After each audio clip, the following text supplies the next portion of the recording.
You're listening to IOE Insights, the UCL Institute of Education podcast at University College London. Hello and welcome to episode 3, Building Sustainable Creative Media Ecosystems in Our Olympic Boroughs. This podcast is brought to you with support from University College London and is co-produced between Dr. Anne Preston and Liza Fletcher with studio production by Robin Billingham. Episode 3, Building Sustainable Creative Media Ecosystems in Our Olympic Boroughs. In episode 3, we delve into the imperative for larger media companies and cultural organisations in and around the boroughs to actively engage with East London's local community. Our panel discusses the potential for collaboration between local creatives and big media players, highlighting the mutual benefits of partnerships that leverage resources, expertise, and networks. We also identify areas where additional support and resources are needed to empower creative entrepreneurs from underrepresented communities. But before we start exploring exactly what that means, I would like to ask each participant to introduce themselves and say a little about their organisation and role. So Dr. Anne Preston from the School of Culture and Creative Industries. Yes, so hi, I'm Anne.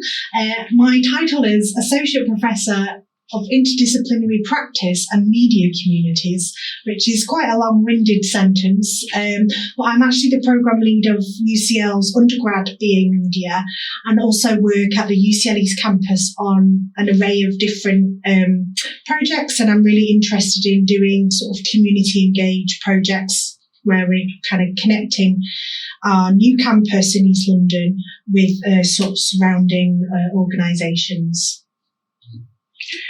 What about Barry Flanagan from Aurora Media? Hello, great to be here. So I'm Barry, I'm Chief Strategy Officer at Aurora. We're a London-based production company. We make content all around the world in more than 30 countries, I think, in the last 18 months. And we make everything from Formula E motorsport to Olympic programming to wildlife shows for BBC Studios. And what runs through everything we do is it's all about storytelling. It's all about creating great stories around sport and culture that resonate with a fan audience. And really excited for this discussion because as part of what we do, encouraging up-and-coming young creative talent that we can work with both on our doorstep in London and around the world is something that we're very passionate about. And finally, Dr. Gus Casely-Hayford from V&A East. Hi, it's great to be here. I am the inaugural director of the Victoria and Albert Museum East, which is a brand new museum and collection centre, which is in 2 buildings on the East Bank site. And it houses about 280,000 objects, 1,000 archives. And it is not just a new V&A, but a new way of thinking about how we offer access to our collections. And we're enormously excited about it. And to some degree, the content of this conversation is core to what drove us here, thinking about how we build really sustainable, deep relationships with the people of East London. Thank you to our contributors. So topic 1 in this conversation, we're looking at the Olympic legacy and how it's provided a new home for new consumers of culture.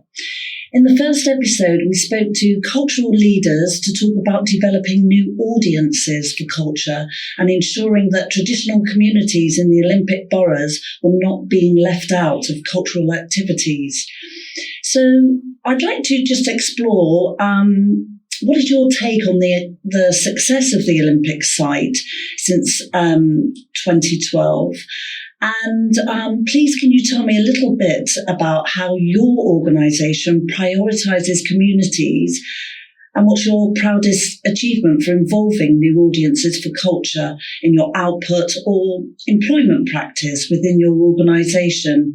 So, Gus, given that you've just talked about engaging with new communities as part of your core strategy as one of the centres of culture on the East Bank, can you tell me a little bit about the strategy for involving those communities who don't normally get engaged with cultural activity or creative industries around the Olympic boroughs?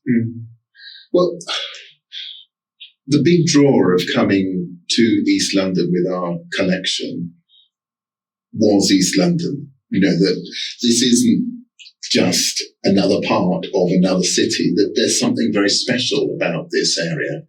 Across history, this has been the place that has given us some of the most influential and inventive creatives. You know, this is the place, to, just about, in every medium, there are incredible people, from great photographers like David Bailey to incredible fashion designers like Alexander McQueen.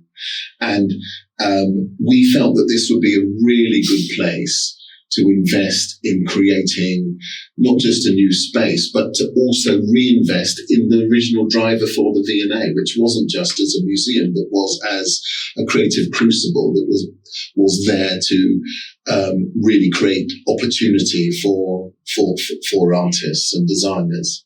And so we have created here not just a museum, but we've brought our collection, and we want local people to feel like it is there for them, that it is a toolbox that they can tap into and they can draw upon for their own kind of purposes. And one of the things that I was very keen as the director in the 4 years that I've been in post before we actually opened, because we opened over the spring of this year, is to get out beyond our spaces with our collections into the schools. I visited more than 80 schools personally, taking our collections out there. But also, we've done huge longitudinal projects in many of the communities locally, trying to both build relationships, but also to tap into the huge well of creativity in the 4 boroughs, and to build the kinds of sustainable relationships that we hope, beyond the point of opening, will really flower and blossom in our spaces themselves. That's creating relationship is key, isn't it, for getting the message out there, and just to bring new people in that, traditionally would never see themselves going into a museum. I run a community film festival in Walthamstow, and when we've had screenings at the BFI, some young people have emailed me to ask, do I have to wear a suit there? And it's the expectations of people who don't normally engage with culture, what their expectations are, but engaging with it on their terms as well. And I wonder, Anne, I'm going to come on to you next. It was really interesting to talk about the engagement with schools and communities that V&A East has done. Can you tell me, I know that UCL has been engaging with schools, community groups and CICs in the area. Can you tell me some of the projects that you're most proud of? I think what's been really good since UCL East has kind of popped up, I think similar to the V&A, we started before the building popped up, actually. So I think with a lot of the organisations on the East Bank, and it's the same with UAL, they're already had ways of organising and projects with kind of East London. I think what it's done for UCL is be able to sort of consolidate that a bit more and make it more longitudinal. I think one of the things is with UCL is that we now have kind of partner schools that we work with. We don't have lots and lots of schools, but we have a smaller number that we consistently work with, so we can have, like say, that relationship building. So then it becomes less sort of, a one-off thing. So I think I'm quite proud of the way that UCL, has been quite,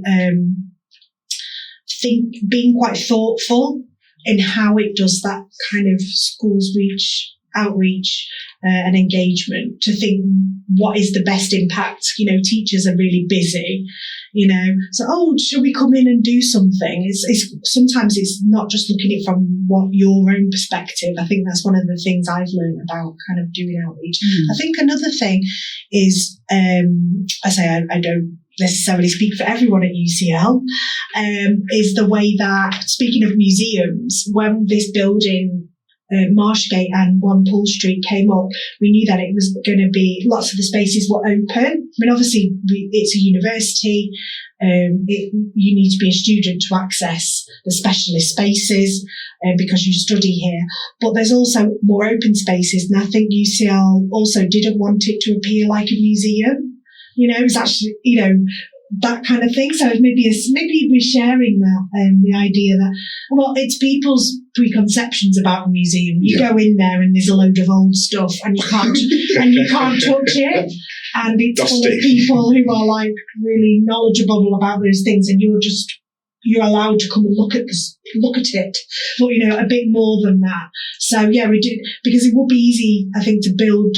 UCL is, Bloomsbury campus does look like a museum because it's very old and it's beautiful, but we didn't sort of, I think the idea was that we didn't want UCL East to look too much like a museum. You need to visit some museums, is my suggestion, because I don't think museums look like the museums that you possibly. Well, maybe then maybe I represent a portion of the population that have old-fashioned ideas about museums. Yeah, because museums, the way in which you're talking about museums is not the sort of come and visit. Yeah. When V&A East opens, its storehouse, come and see what we're doing. I would love to. Yeah. But this, in terms of architecture, it is one of the most thrilling spaces I've ever been into. Wow, okay.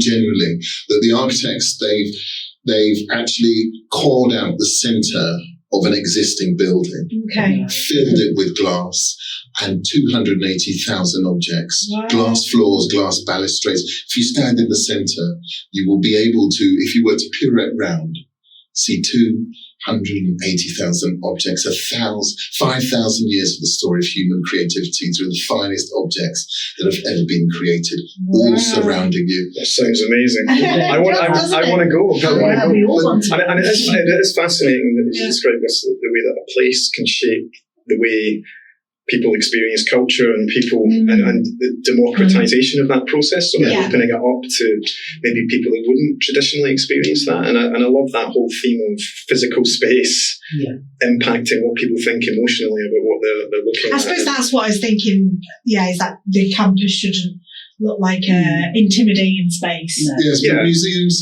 museums may contain old things. Yeah. But the institutions don't necessarily, in the presentation of their objects, represent old attitudes. You're right. And I think that's the key point, isn't it? Old doesn't mean old ways of thinking. It's fascinating. From what I understand, I went to one of the open days to the V&A storehouse.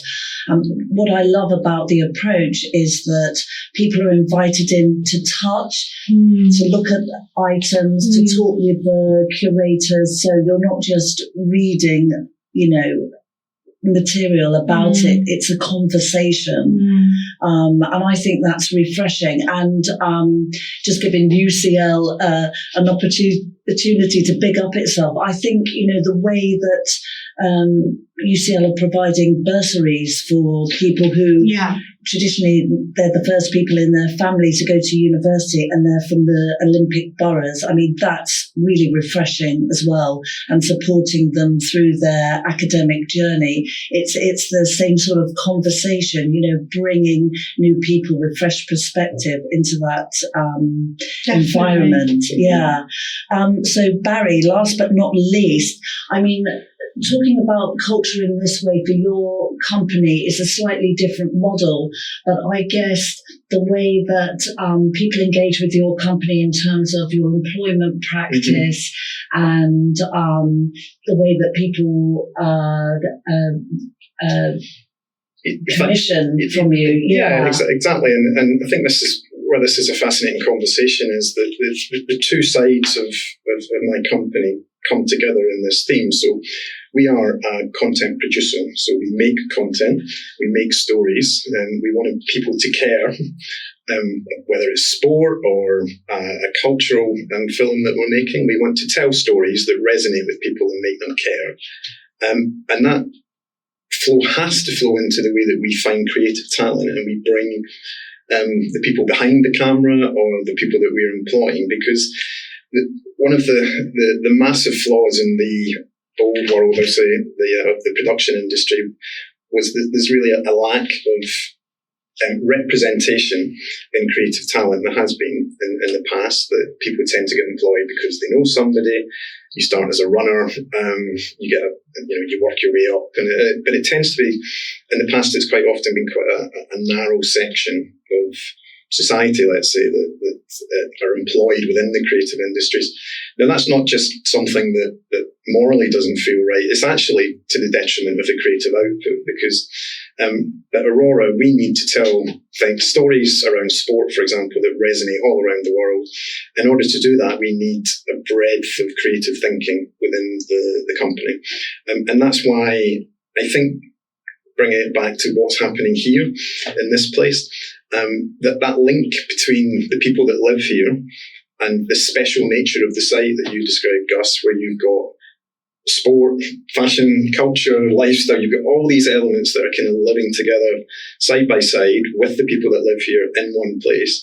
For us, that's an incredible initiative to support. We want to tap into that sort of creative hub, and I think the site here has moved from a regeneration site into a genuine creative engine, which is why we've been very excited to establish relationships with the UCL team. And Anne and I have been working with others in the UCL team to provide mentorship places and placements for students. We work with other organisations in London and around the world to give that type of access to a broad range of creative talent, because we're in a privileged position where we can give that access, and not to make it just a box ticking exercise and giving somebody a placement for a few months and then they go away again, to genuinely help people develop. That's really refreshing. Develop their careers and give them the amazing opportunities that we have around this, creating all these incredible stories and content, and to bring them into that. But we're not just doing that out of the goodness of our heart.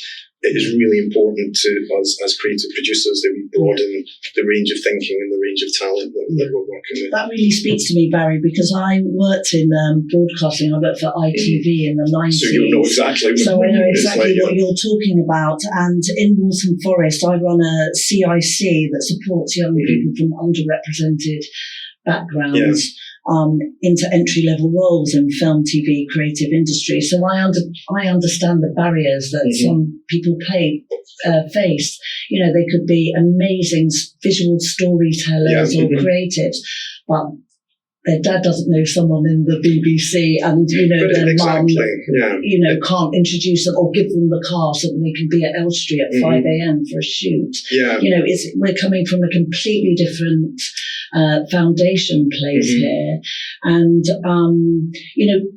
talking about CICs and social enterprises and the access they have to this pot of talent. Yeah. I mean, it actually brings me on very nicely to a point that came up in episode number 2, which we kind of subtitled Bridging the Gap. And we looked at how community grassroots groups are reaching out to new audiences and are, introducing them to the Auroras, the V&As, the UCLs that are based around the campus. So we spoke to creative entrepreneurs and small businesses who were CICs, community interest companies, or social enterprises, and they felt that they were undertaking a really important role in bridging the gap between the East London partners and the marginalised communities who always get overlooked, to bring diverse groups into the creative industries. Now, I worked for a broadcasting charity that represents disabled talent, and we said at the time it's so important to have people from disabled talent groups, from minority ethnic background and older women into broadcasting, because, look at the droves of young consumers of TV that are going onto YouTube and social media. You need diverse people within your workforce, don't you? Well, exactly. And I think what's interesting about this point in time in media and content more broadly is the old, but there's such change on the audience side, like the old ways of consuming things. Like a younger audience doesn't watch linear TV. They don't. That's not where they're finding content. That's not where they're connecting with content creators and stories. And they're finding that content and consuming that content in very, very different ways.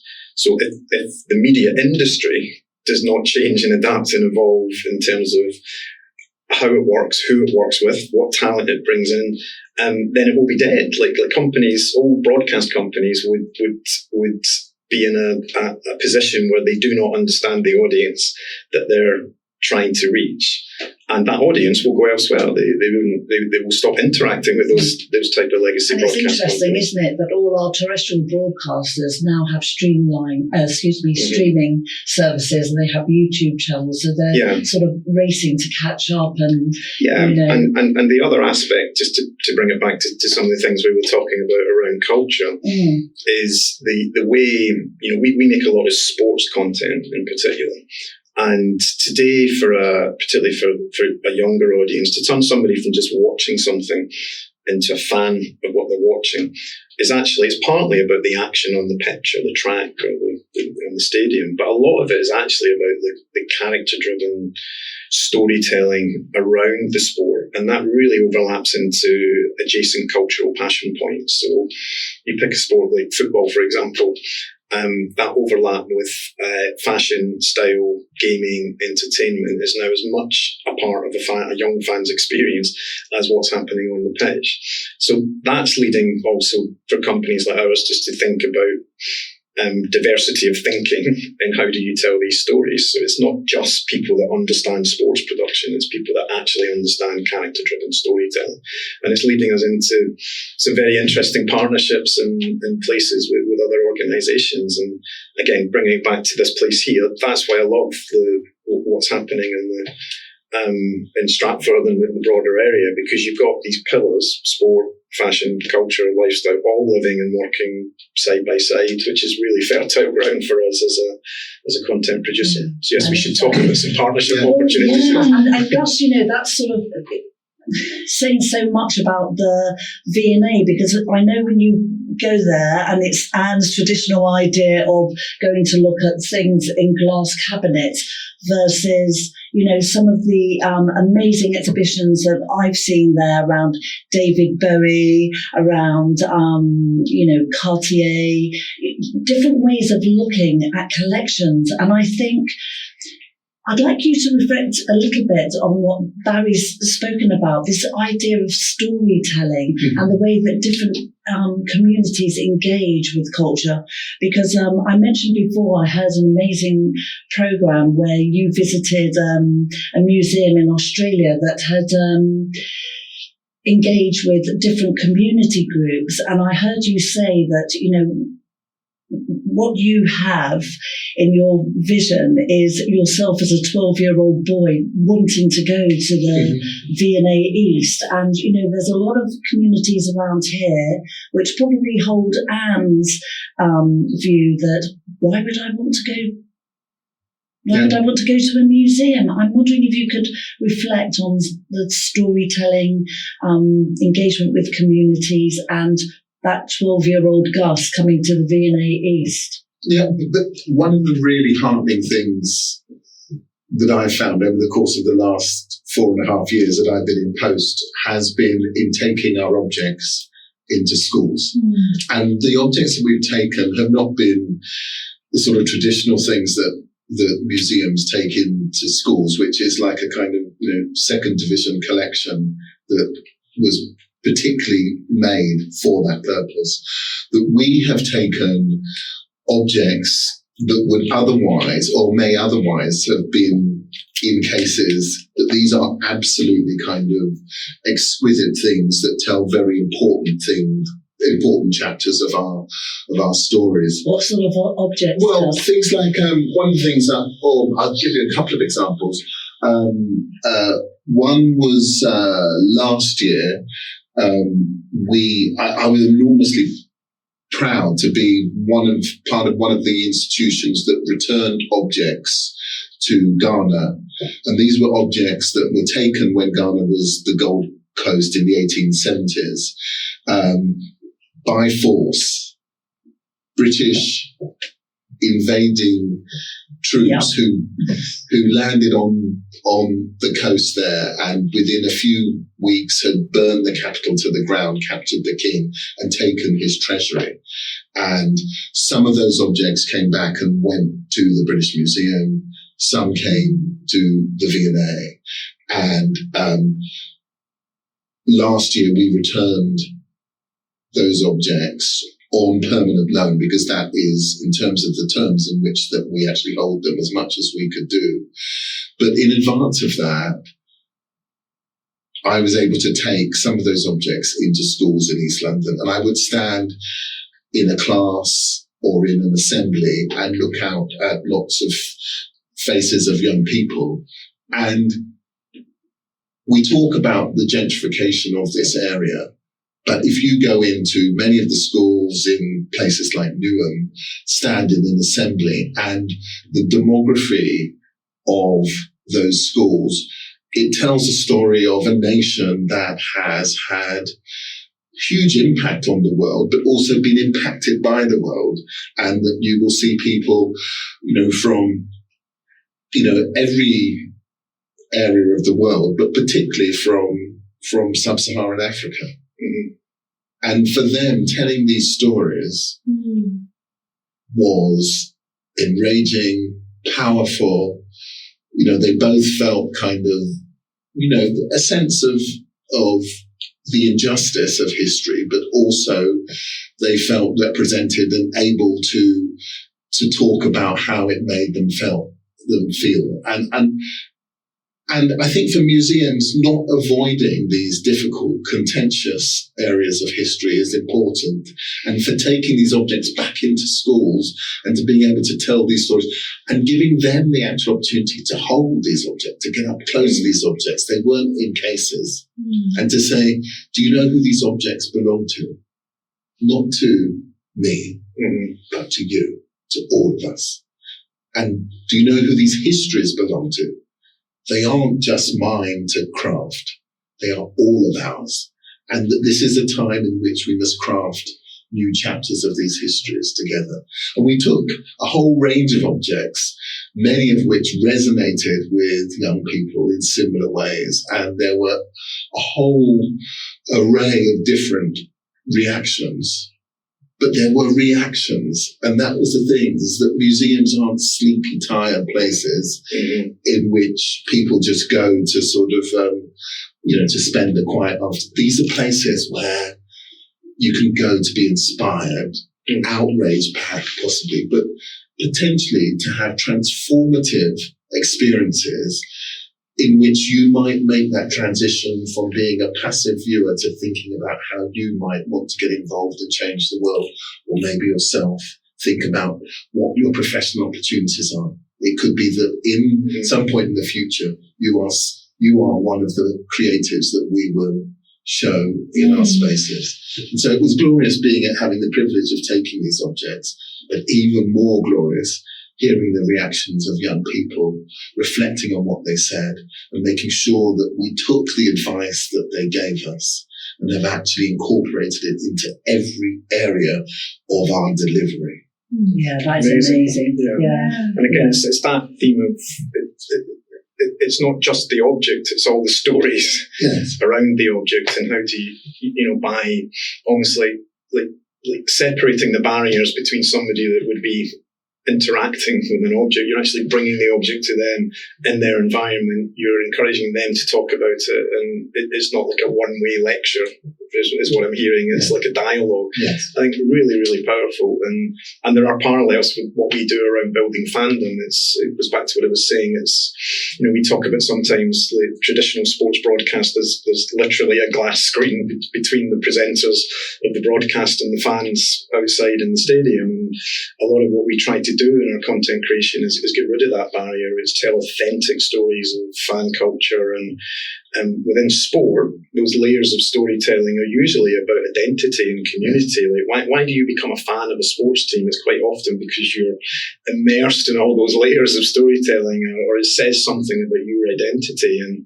And we've made a lot of content and stories like that, because ultimately as human beings, that's what inspires people, as you said, Gus. It's what makes us want to lean into something, or feel that we're going to be what make us think that we want to create something ourselves. And I love that. It's that theme of get rid of the barrier between the audience that you're trying to reach and the thing that you're trying to talk to them about. It should be a dialogue, immerse the audience in what you're saying. I suppose what that says to me as well is, as an East Bank partner, we say East Bank partners, our physical spaces happen to be on the East Bank, but we're not actually, that doesn't define. We are in, we have our physical location there, some of our everyday business is done there, but actually it's about going out, and it's not just about inviting people into our physical spaces as well. So maybe that's some of the things about the blurred boundaries again.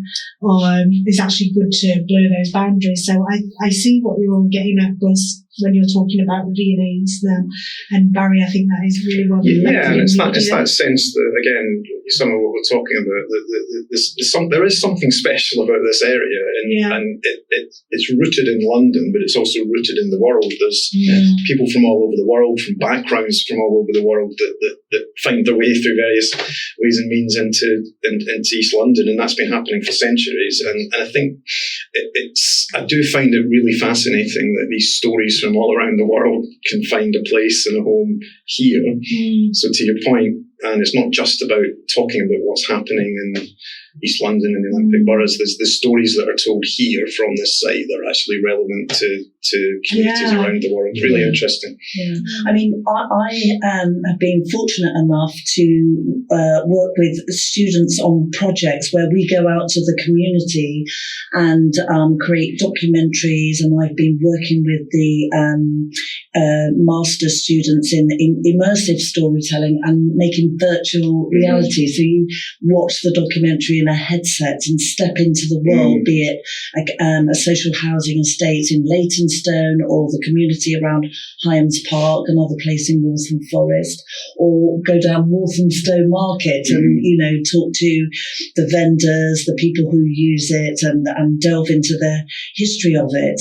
And I love what you said, Anne, about going out to communities, which I think UCL does, quite well. I think it could probably do more to go out to communities, but I know it does lots of creative projects with communities.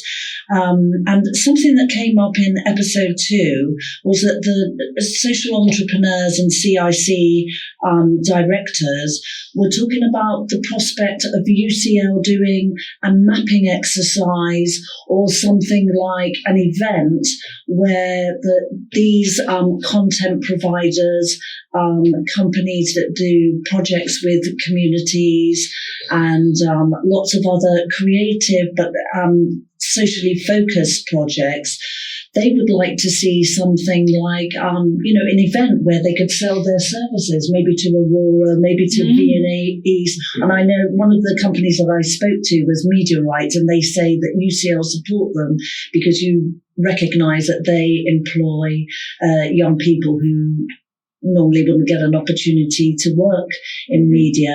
Have you ever done a mapping exercise or an event where you've engaged with the grassroots community interest companies? Have you ever done, has UCL ever done a research project looking at these companies who are bridging this gap? Well, funnily enough, I had a student who due last year. It was quite a small scale project, but who was mapping mentoring schemes in East London as part of as a research project. And she wrote a report around this, about what mentoring is available, what are the gaps, and she created a little website. That was just a small project because I was thinking, what's a nice, neat project for a student to do in a few weeks, that she could learn from. That's actually, I didn't have pots of money to run it or pay her, but it did make me think more about the fact that UCL and other, let's say, privileged institutions, do we need to, for me anyway, as an academic in one of those institutions, is to rethink how I'm actually doing community engagement. So, and is it more about this facilitation? And I know probably people have talked for years about this idea of brokerage and brokering, but I really do feel that universities as educational institutions, as institutions full of expertise, could be playing, thinking about it as applied to East London, is playing a bigger role in actually brokering those because of the social capital that we have. And obviously, we don't have money to burn, but there are projects where we can apply for money.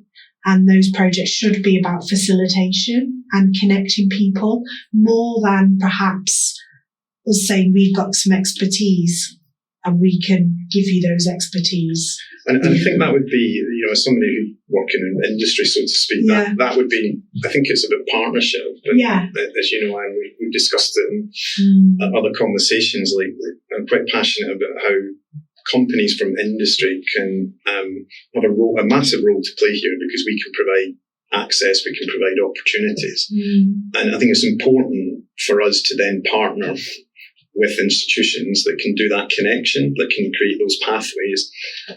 Because I think if we're putting out a job advert, for example, or a placement opportunity, quite often it's really difficult. We'll put something out and then you're sort of overwhelmed with responses. And I think if we can partner with organisations that can help create pathways into the community, the role we have to play is we can then provide opportunities to bring on young talent.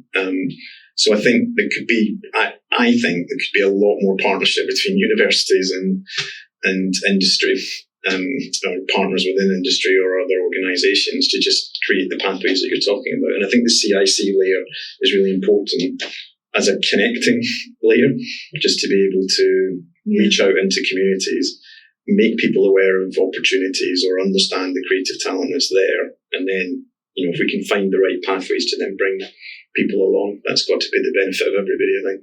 Yeah, because for me, it's just about, should the East Bank partners look more at CICs and social enterprises in the practices that they're doing, and that kind of dislodges that power dynamic. So they don't have to be the main players. Their names aren't necessarily going to be on everything. Yeah. They sort of, Yeah, to avoid it, again, it's as you said, Liz, it's all about, from a community perspective, particularly young people, like how would they know quite often where to start or even what the roles are? I mean, I work in production and we find a lot of young people just wouldn't know, what does a producer do? What does an editor do? What does a media manager do? And just that outreach to help inspire people with what's actually there in the way that Gus described from your perspective, going into schools and explaining and helping to inspire through objects. I think that we can create these pathways that help young people understand what's there and then what they do next or who they go to next. But simultaneously, we're in a moment of seismic transformation in lots of different creative sectors, and so much of the innovation is actually happening beyond the establishment. Yeah, totally. And that's the irony, isn't it? We might kind of feel that reaching out is something which would be beneficial to those smaller institutions or communities. But it may be the other way around, because the in the way in which you were speaking about how some of the sort of mainstream broadcasters have been somewhat left behind by some of the sort of the streamers, that across almost every area of sort of creative production, there have been similar sorts of evolution in terms of digital implementation of creative. And I do think that there is a lot for us as big institutions to learn about the ways, particularly the flexible and the dynamic ways in which creatives are working in those spaces. And they no longer have to have those old-fashioned conduits for the distribution of their skills and knowledge. They can go direct. And I think, to some degree, that we need to find the ways of relinquishing a little bit of that power and a little bit of humility, so that we can work with some of those creatives in more mutually beneficial. And you're right, it is across different verticals, from broadcast media to culture to lifestyle. The old ways of doing things are sort of collapsing. Or fragmenting, I suppose, is a better phrase. And it's to the benefit of established organisations to have that diversity of talent or creative talent that actually understand how to create great stories, how to create great content, and now have an opportunity they can go direct to an audience. In sports content creation, somebody could be reaching an audience on TikTok, building millions of fans, and there are many instances of content creators doing this, and completely bypassing traditional media organisations. And the media organisations are now scrambling over themselves trying to understand that behaviour and that type of working. So it's to the benefit of established organisations to find the right way of bringing in that sort of creative talent. I have to bring up the dirty subject of money and funding there. Because, if we look at, let's say, marginalized communities who want to get into a profession or work in a creative way, or they want to go to uni, or they feel like they're a great filmmaker, but they just don't know how to take the steps. I think the frustration, from previous contributors was that if you're a social entrepreneur or CIC, those traditional funding pockets of money, somebody like myself who, runs a company with a young board of emerging talent who keep me on the ground and make sure what I do is relevant to young people, I'll be up against, somebody whose job it is a fundraiser and development officer within a council, and then up against a food bank. And I mean, how can you make... Or maybe even a university. Or a university, So, it's very difficult for funders to make those, terrible decisions about, who's going to have the most impact, who's going to, really make a difference to the future of an individual, of a particular form of training, or in a cultural aspect, have an arts project that will inspire someone to move into a creative role. So, I'm coming into the third topic and final topic of today, and I asked all of you to reflect on success stories and future plans, a sustainable future. What does it mean from your business's point of view? But also, I think, funding is a really essential part of this. You're nodding, Barry, so I'm going to come to you first. I mean, look, you're spot on. And ultimately, where does the money come from? Where does the funding come from to enable some of the initiatives that we're talking about? And I think for me, again, that's where that partnership model.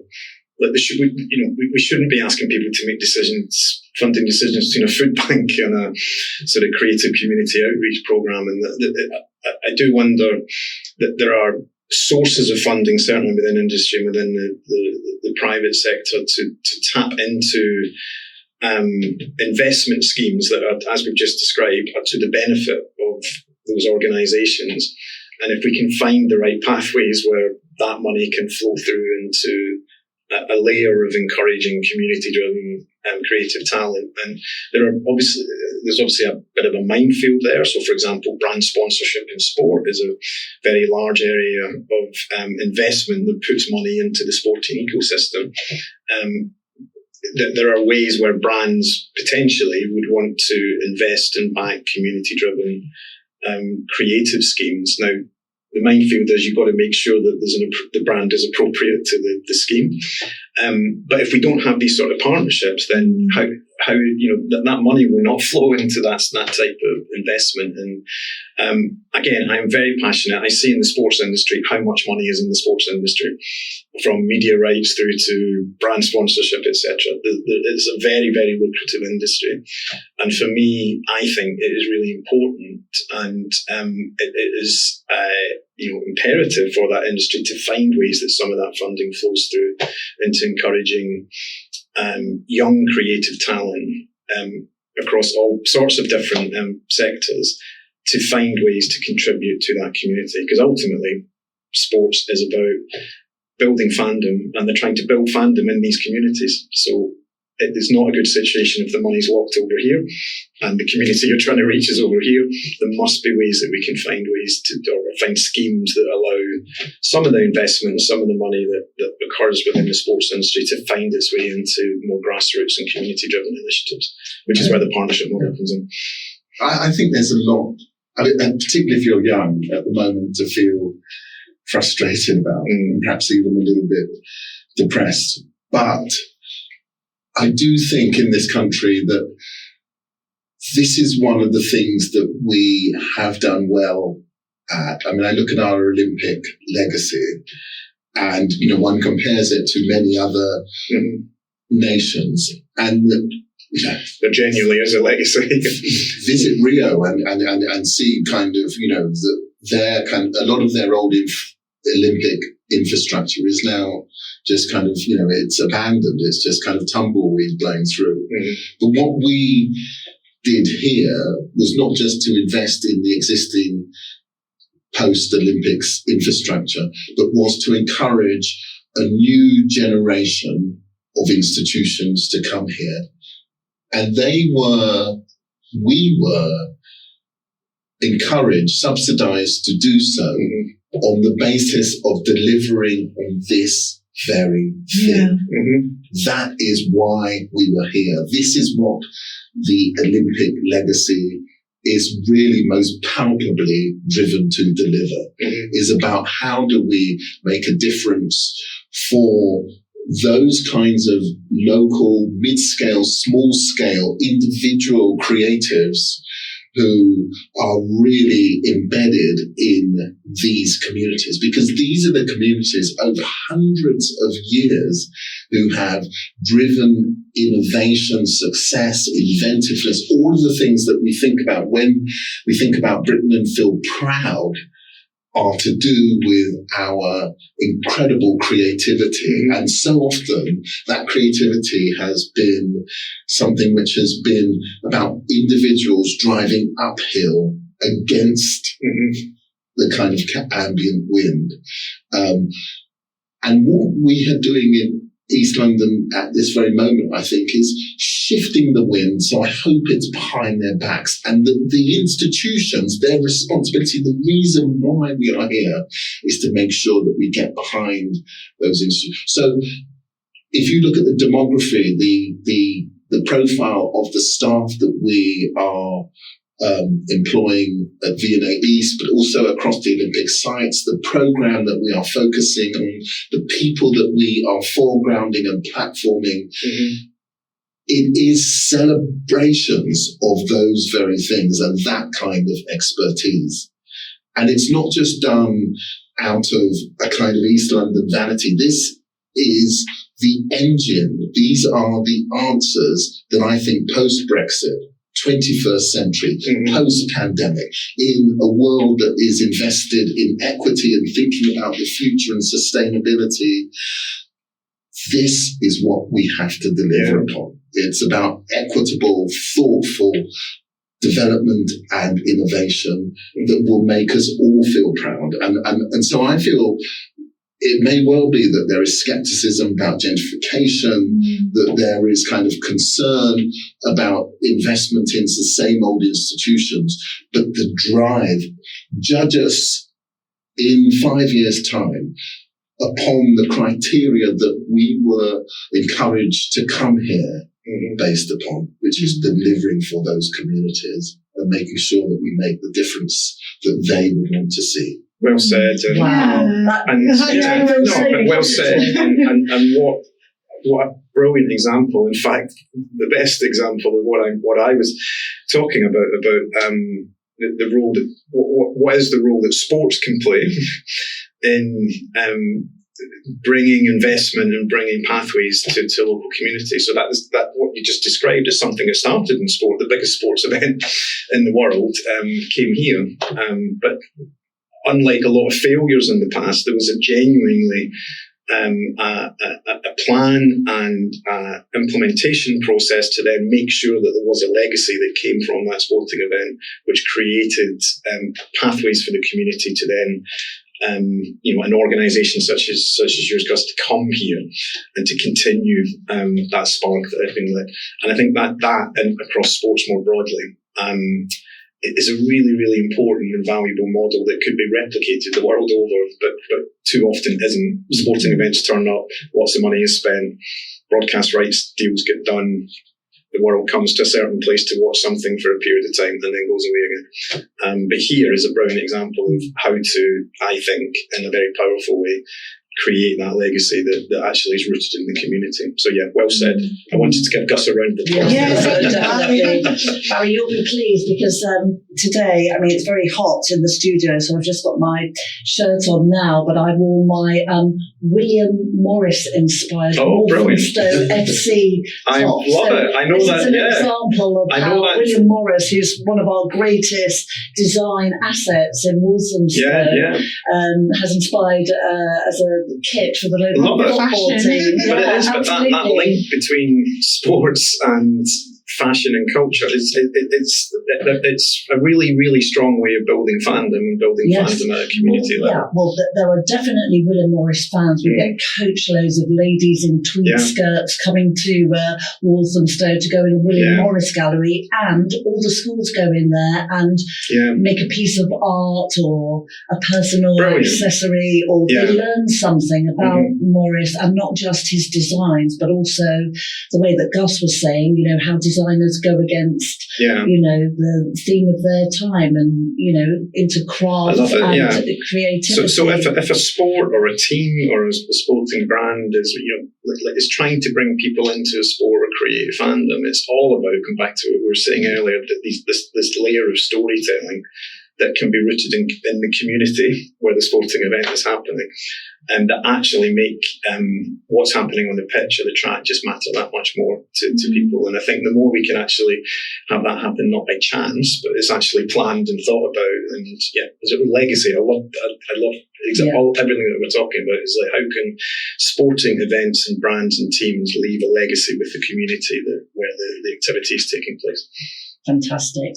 I'm going to ask the final question now, Anne. I think Gus and Barry were talking before about 2040 and how London's going to make a bid for the Olympics in 2040.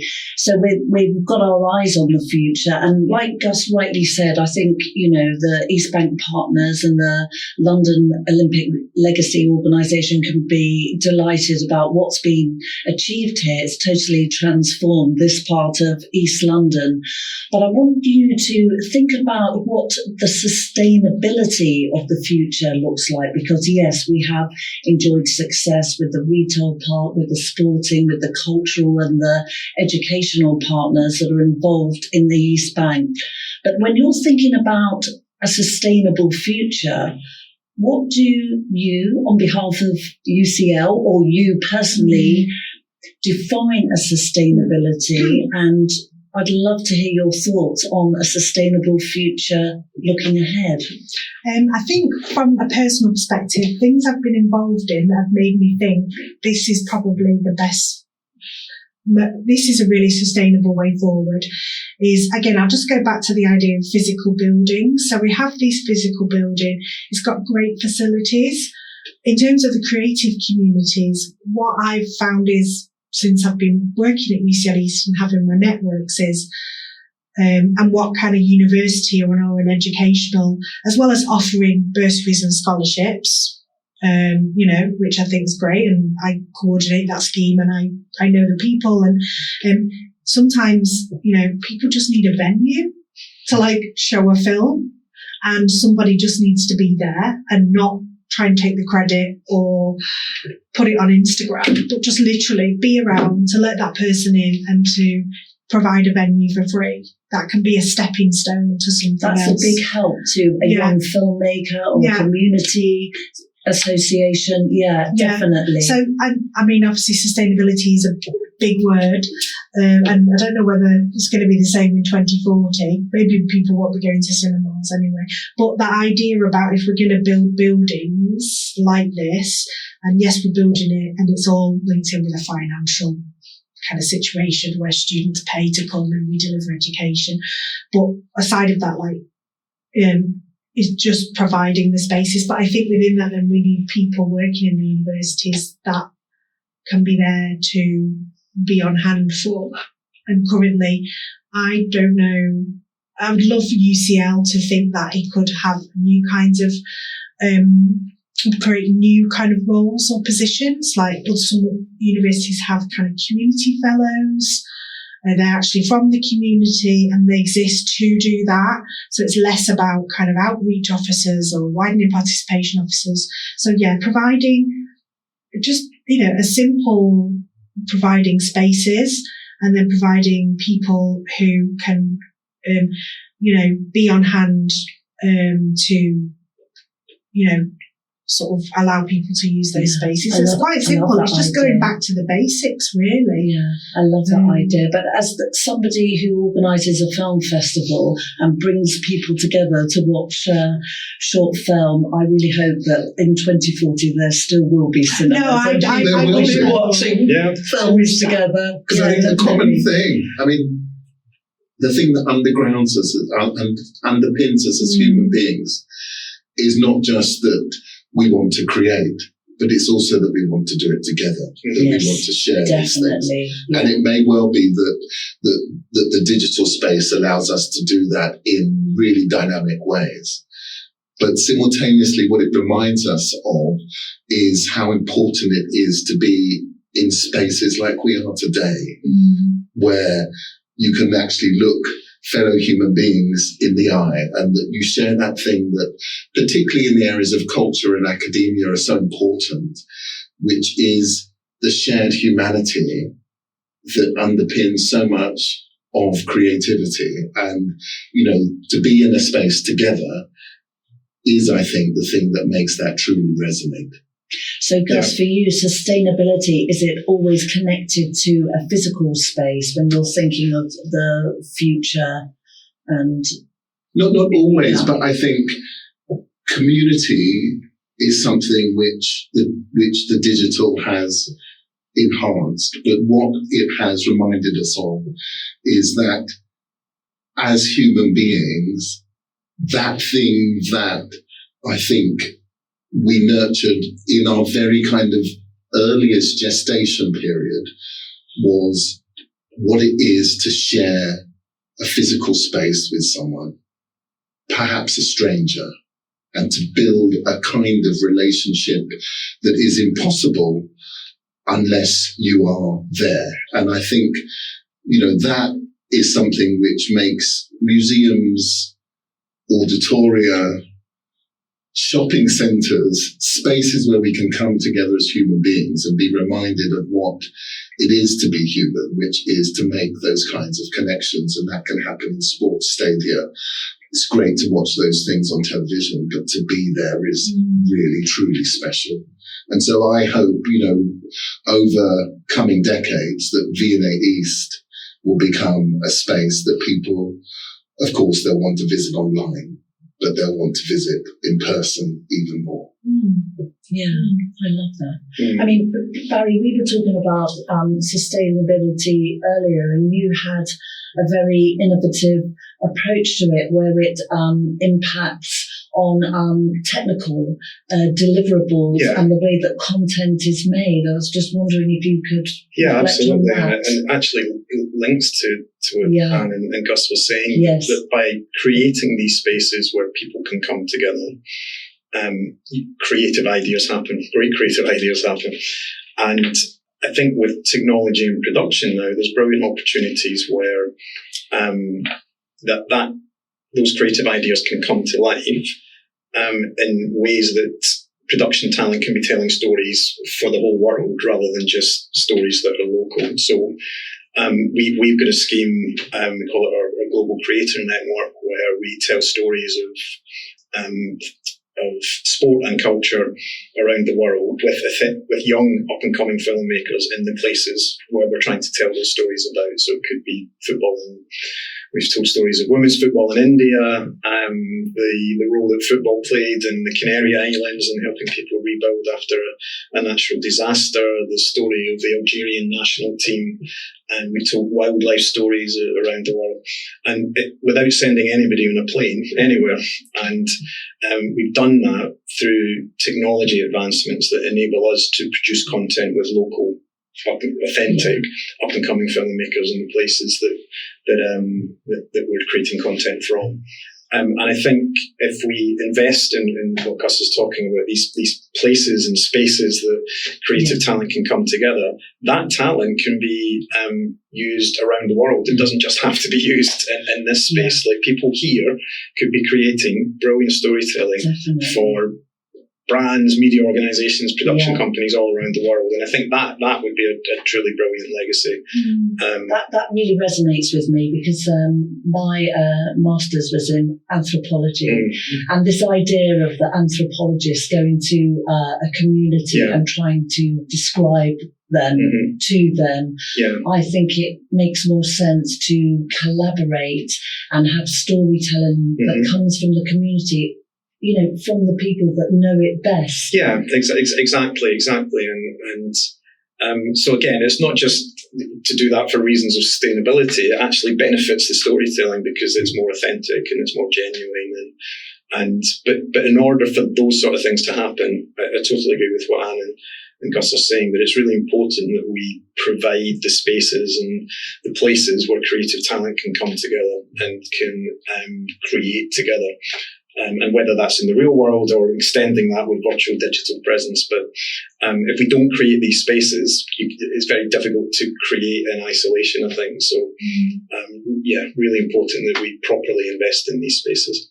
Amazing. I'm going to put you on the spot and ask you for one sentence to just reflect on our discussion today and give me one sentence or phrase about what you found most useful and something that's inspired you in your work that you will take into your next project. And sorry to pick on you first. I know. It's the last one, and then I'm going to let you go.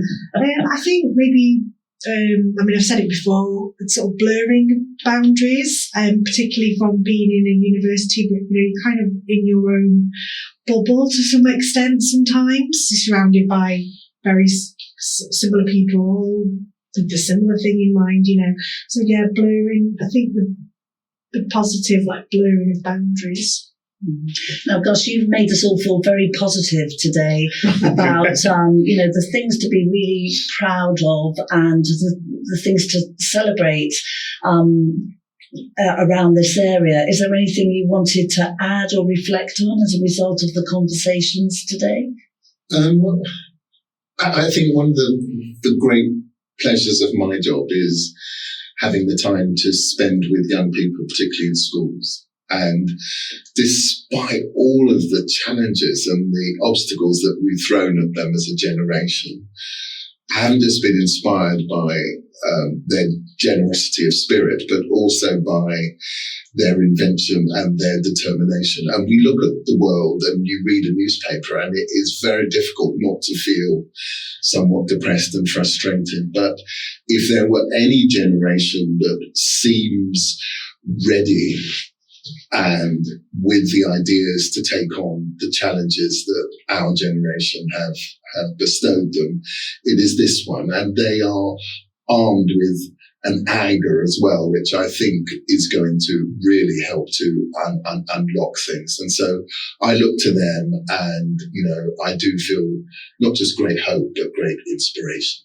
Yeah, thank you. And thank you for your inspiration today, Gus.